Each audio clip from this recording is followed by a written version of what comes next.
In this multiple choice question from the given option, they are directing us to specify the correct beneficial microorganism growing in the gut of cow and buffalo. For this, let me avoid the wrong option to specify the correct option. In buffalo and cow, the specific microorganism which is growing is methanogen. Why? Because this methanogen or methanococcus or methanobacter is very important for the cattle alimentary canal to facilitate the cellulose digestion.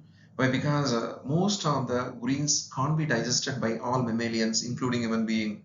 Only the cattle is have the potential to digest the cellulose material, so that the appropriate digestion of the greens will be taken care, so that the biomass construction by this herbivorous animal is very easy. With all this specification, we are choosing option B as a correct answer. What are the points we told with this option that we are giving as a sentence-wise narration to take the recap as well as to take the neat notes for future reference.